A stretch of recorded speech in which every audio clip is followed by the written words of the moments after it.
This is lecture number 5, rate analysis for different items of work. यानी हर item का हम जो है रेट कैसे पता करते हैं पर यूनिट, उसको हम यहाँ जानेंगे समझेंगे। सबसे पहले आइटम लेते हैं अर्थवर्क। अर्थवर्क जब लेंगे तो दो टर्म समझना ज़रूरी है, लीड एंड लिफ्ट। लीड और लिफ्ट क्या एक स्टैंडर्ड एक डायमेंशन है जिसके अकॉर्डिंग अर्थवर्क का हम जो है कॉस्टिंग करते हैं। लीड होता है 30 मीटर अलोंग द लेंथ और लिफ्ट 1.5 मीटर डेप्थ। यानी ये स्टैंडर्ड है, इसके बियॉन्ड अगर जाता है लेंथ या इससे कम होता है तो अकॉर्डिंग टू जैसे ही चेंज होगा इसका डायमेंशन, उसका रेट भी चेंज होगा। लेकिन जो स्टैंडर्ड रेट लेते हैं वो लीड और लिफ्ट के टर्म में लेते हैं, और ये 30 मीटर का लीड होता है और 1.5 मीटर का लिफ्ट होता है। ठीक है, यहाँ पे हम अज्यूम कर लेते हैं कि एक स्टैंडर्ड वॉल्यूम अज्यूम करना होगा, तो अर्थवर्क हम अज्यूम करते हैं 100 metre cube of excavation. Volume of excavation equal to 100 metre cube, और अर्थवर्क इन फाउंडेशन और लीड 30 मीटर और लिफ्ट 1.5 मीटर। ठीक है, इसके बियॉन्ड जाएगा, 30 मीटर के बियॉन्ड जाएगा या 30 मीटर से कम होगा तो उसी के अकॉर्डिंग रेट भी चेंज होगा अर्थवर्क के लिए सिर्फ। ठीक है, यहाँ पे टेबल बनाते हैं। अब हम बताए थे रेट एनालिसिस के लिए material cost plus labour cost. तो मटेरियल कॉस्ट तो यहाँ पे कुछ नहीं होगा क्योंकि मटेरियल यहाँ पे लग नहीं रहा है, डिगिंग करते हैं सिर्फ हम लोग इसमें।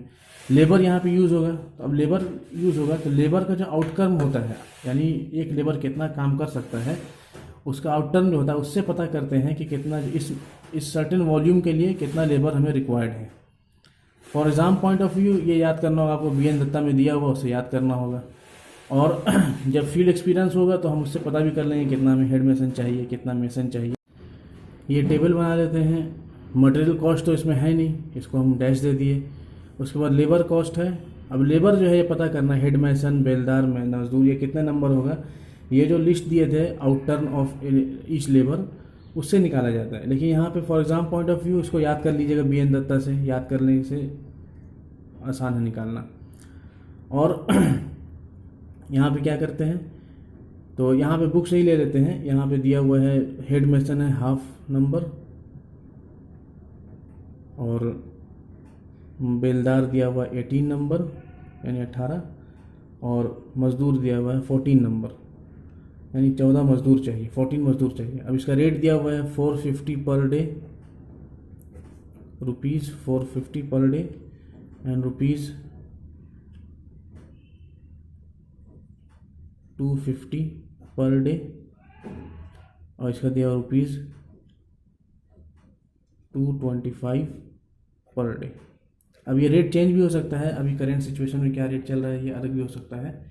देखिए यहाँ पे हम इतना लिए हैं। और एक आता है TNP, यानी कि टूल्स जो यूज़ हो रहा है उसको अगर रेंट पे ला रहे हैं तो उसका अलग से रेंट लगेगा। TNP यानी tools and plant. Tools and plant में जो है इसमें लमसम अमाउंट लेते हैं, यानी जो भाड़ा लग रहा है उसको ऐड कर देते हैं। यहाँ पे हम जो है इसको 240 मान लेते हैं, 240 रुपीज़ 240 लमसम, यानी इतना रेट जो है लग रहा है इंस्ट्रूमेंट लाने में, यूज़ करने में, जो यहाँ पे इंस्ट्रूमेंट है। तो लमसम अमाउंट जितना भी होगा उसको लिख लेंगे। तो ये टेबल के अंदर इसको एंट्री करते हैं। यहाँ पे मटेरियल नहीं है तो मटेरियल कॉस्ट 0 हो जाएगा। लेबर कॉस्ट होगा, लेबर वहाँ पे यूज़ हो रहा है।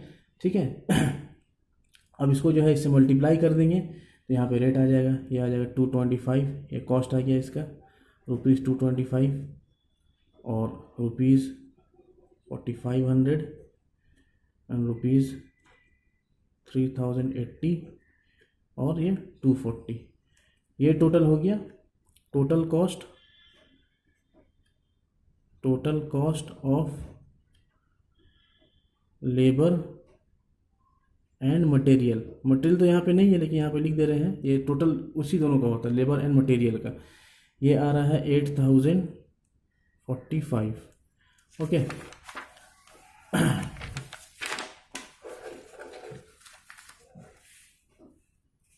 8045 टोटल आया है, 8045 रुपीज़, 8045 टोटल कॉस्ट। अब इसमें जो है ऐड 1.5% ऑफ वाटर चार्ज, इसमें वाटर चार्ज ऐड करते हैं 1.5%। तो ये हो जाएगा, इसका 1.5% हो जाएगा 120.67 रुपीज़।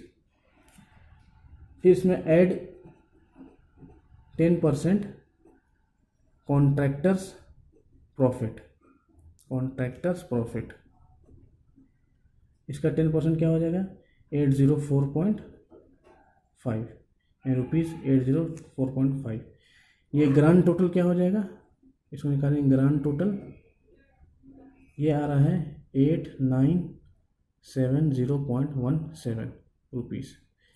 यानी अर्थवर्क अगर 100 मीटर क्यूब का हो रहा है, 100 मीटर क्यूब का अर्थवर्क में इतना टोटल कॉस्ट आएगा, ठीक है, फॉर 100 मीटर क्यूब इतना कॉस्ट आएगा। तो फॉर 1 मीटर क्यूब के लिए क्या होगा, इसको डिवाइड बाई 100 कर देंगे, ये आ जाएगा 89.70 रुपीज़ 89 पर मीटर क्यूब। तो अब अगर इस तरह एनालिसिस करेंगे, कहीं पे अर्थवर्क कर रहे हैं तो हम बता सकते हैं कि पर मीटर क्यूब इतना रेट हमारा लगेगा। अब अप्रॉक्स इसको 90 रुपीज़ मान लेते हैं कि 90 रुपीज़ जो है पर मीटर क्यूब अर्थवर्क, अगर per metre cube 1 metre cube earthwork होता है तो ये रेट है 90 रुपीज़ 90 पर मीटर क्यूब। अब जितना अर्थवर्क होगा उसको मल्टीप्लाई कर देंगे इससे, तो ये होता है रेट एनालिसिस, ठीक है। Material cost, labour cost, water charge add करते हैं, कोई टेस्ट करना है या कोई टूल्स प्लांट्स हम ला रहे हैं टेम्प्रोरी भाड़े में, उसका कॉस्ट ऐड करते हैं। उसके बाद जो है 1.5% ऐड करते हैं, 1.5% वाटर चार्ज और 10% कॉन्ट्रैक्टर्स प्रॉफिट, ठीक है। उसके बाद उसका फॉर 100 मीटर क्यूब हम लोग एज्यूम किए थे, तो 100 मीटर क्यूब के लिए 8970 आ रहा है। फॉर 1 मीटर क्यूब डिवाइड कर दिए उसको 100 से, तो 89 यानी 90 मान लेते हैं इसको, यानी 90 रुपीज़ पर मीटर क्यूब ये रेट हो गया। अब अगर करेंट रेट से निकालेंगे इसको, अगर करेंट लेबर रेट पता होगा, करेंट मटेरियल रेट पता होगा, तो हो सकता है कुछ चेंजेस आ जाए। ये तो हम जो दिया हुआ है उसको डायरेक्ट उसको ले रहे हैं, ठीक है। तो इस तरह एनालिसिस करते हैं। ये हो गया अर्थवर्क के लिए। सेकेंड लेते हैं ब्रिक वर्क के लिए।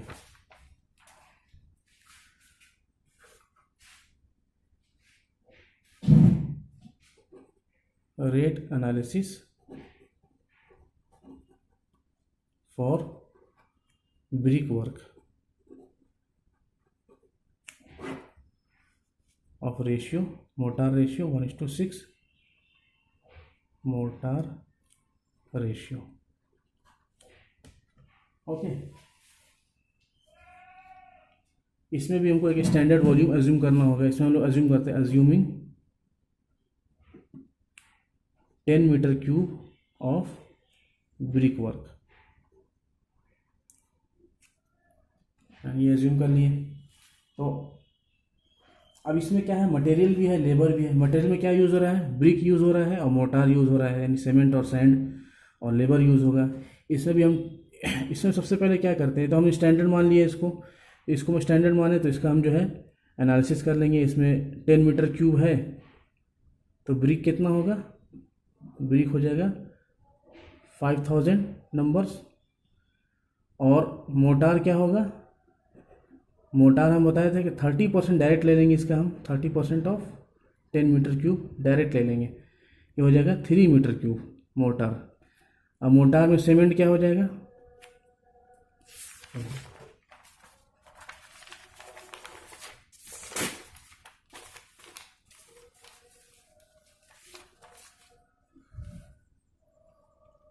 Three metre cube of motor.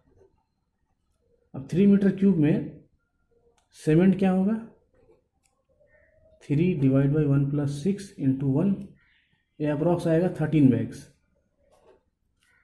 और सैंड क्या हो जाएगा, 3 डिवाइड बाई 1 + 6 × 6, ये आ जाएगा लगभग 2.6 मीटर क्यूब। कैलकुलेशन आप लोग कर लीजिएगा, अप्रॉक्स इतना आएगा, ठीक है। तो अब ब्रिक कितना दिया हुआ है, ब्रिक आ रहा है 5000 नंबर्स। तो ये मटेरियल आ गया। अब इसका मार्केट रेट पता होगा तो हम कॉस्ट ऑफ मटेरियल निकाल लेंगे, ठीक है। इसमें भी टेबल ड्रॉ करते हैं। ये मटेरियल निकल के आ गया है। अब इसमें जो है हम इसका टेबल बनाकर जो है अब इसका एनालिसिस कर लेंगे। तो पर्टिकुलर में पहला आइटम आ जाएगा, पहला आएगा material cost, first one material cost. तो मटेरियल में पहला क्या है, ब्रिक है, और दूसरा सीमेंट है, और तीसरा सैंड है। तो ब्रिक का क्वांटिटी हो गया 5000, 10 मीटर क्यूब में, 1 मीटर क्यूब में 500 होता है तो 10 मीटर क्यूब में 5000 हो जाएगा। इसका रेट, इसको मान लेते हैं 2500 पर 1000 नंबर्स, ₹25,500 पर 1000। और इसका हो जाएगा कितना, 12,500 टोटल कॉस्ट में। सीमेंट का है, सीमेंट आया 13 बैग्स, रेट आजकल यही चल रहा है 320 पर बैग, ये हो जाएगा 4160। और सैंड कितना आया, सैंड आया हमारा 2.6 मीटर क्यूब, इसका रेट ले लेते हैं 350 पर मीटर क्यूब, ये हो जाएगा 900 अप्रॉक्स। ठीक है, उसके बाद सेकंड आ जाएगा लेबर कॉस्ट। तो लेबर में जो रिक्वायरमेंट है यहाँ पे हेड मैसन, सेकंड है मजदूर, थर्ड है भिस्टी कहते हैं जो पानी डालता है, ठीक है, पानी पटाता है उसको भिस्टी बोलते हैं। और टूल्स एंड प्लांट्स अगर है तो यहाँ पे ले लेंगे tools and plant lump sum amount. तो हेड मैसन चाहिए यहाँ पे 2 नंबर्स, हेड मैसन चाहिए 2, और मजदूर मैसन भी है इसमें, हेड मैसन और मैसन चाहिए यहाँ पे 6 नंबर्स, और मजदूर 16 नंबर्स, और भिस्टी 8 नंबर्स। ठीक है, इसका रेट दिया हुआ 450 पर डे, इसका है ₹350 पर डे, ₹225 पर डे, और ₹220 पर डे। ठीक है, ये लेबर का जो है ये एनालिसिस हो रहा है। हेड मैसन चाहिए हमें 2 नंबर, मैसन 6 नंबर, 6 चाहिए, मजदूर 16, भिस्टी 8 नंबर। यानी 10 मीटर क्यूब और ब्रिक वर्क के लिए है ये। और टूल एंड प्लांट्स ले लेते हैं, लमसम अमाउंट ले लेते हैं, यानी 200 ले लेते हैं लमसम अमाउंट, अगर रेंट इसमें रिक्वायर्ड है तो। ये कॉस्ट हो जाएगा इसका ₹900, ₹2100, ₹3520,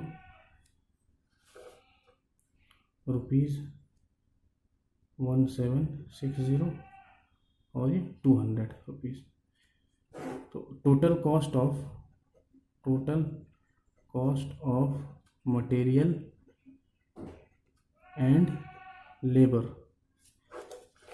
ये हो जाएगा 26,040 रुपीज़।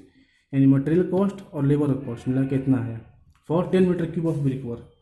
इसमें ऐड करेंगे 1.5% वाटर चार्ज, ये हो जाएगा अप्रॉक्स 390.6, और ऐड 10% कॉन्ट्रैक्टर्स प्रॉफिट, ये हो जाएगा 2604 रुपीज़। ओके, तो ग्रांड टोटल क्या हो जाएगा, grand total is equal to 29035 rupees. इतना रुपीज़ यानी कि 10 मीटर क्यूब अगर ब्रिक वर्क होता है तो material cost plus labour cost मिला के इतना खर्च होगा। ठीक है, अगर करंट सिचुएशन में कुछ चेंजेस आता है रेट में तो ये चेंज हो जाएगा। देखिए ये जैसा दिया हुआ है वैसे हम, हो सकता है पुराना रेट हो ये, तो करंट रेट में अगर सीमेंट का दाम चेंज होता है, ब्रिक का दाम चेंज होता है, इस तरह एनालिसिस करेंगे। जो भी यहाँ पे आएगा उसको 10 मीटर क्यूब के लिए वो हो जाएगा ये हो जाएगा पर 10 मीटर क्यूब। ठीक है, अब इसी के लिए फॉर 1 मीटर क्यूब के लिए करेंगे, for 1 metre cube of brick work तो कॉस्ट क्या आ जाएगा, 10 से डिवाइड कर देंगे तो ये हो जाएगा 2903 रुपीज़, यानी 2903 रुपये। ठीक है 0.5। ओके, तो इस तरह एनालिसिस होता है। ठीक है, अभी हम इस तरह एनालिसिस करके अपने पास हर कॉन्ट्रैक्टर जो है रखा रहता है अपने पास, ठेकेदार। अब जैसे ही उससे पूछते हैं तो फर्स्ट रेट बता देता है कि अगर इतना आपका ब्रिक वर्क होना है तो इतना कॉस्ट लगेगा। तो ये एनालिसिस होते रहता है। ठीक है, कॉस्ट चेंज होगा तो क्या होगा, फिर से एनालिसिस करना पड़ेगा, फिर से रेट चेंज होगा। तो ये डिपेंड करता है कॉस्ट पे। ठीक है, और एरिया पे डिपेंड करता है। एरिया में अगर रेट यहाँ पे कुछ और रेट है, दूसरे एरिया में कुछ और रेट होगा, तो वहाँ अलग एनालिसिस होगा, यहाँ का अलग एनालिसिस होगा। तो हर एरिया का एनालिसिस करके रखा हुआ है कि कौन सा मटेरियल का कितना कॉस्ट लगेगा आइटम का। तो जैसे ही आप पता करिएगा तो आपको फ़ौरन बता देगा। सिर्फ मटेरियल पता करना है तो मटेरियल का बता देगा, सिर्फ लेबर पता करना है तो लेबर का बता देगा, और टोटल पता करना है तो जैसे हम यहाँ पे टोटल किए हैं तो ये टोटल आपको पता चल जाएगा कि इतना जो है ब्रिक वर्क अगर 1 मीटर क्यूब करते हैं तो 2903 रुपीज़ हमारा एक्सपेंस होगा। ठीक है, खर्च होगा। तो इसी तरह स्टैंडर्ड वॉल्यूम लेकर जो है एनालिसिस करते हैं, जैसे यहाँ पे 10 मीटर क्यूब के लिए किए, 100 मीटर क्यूब के लिए किए। वैसे और भी आइटम है, पीसीसी है, आरसीसी है, उसको हम नेक्स्ट लेक्चर में बताएंगे। Okay, thank you.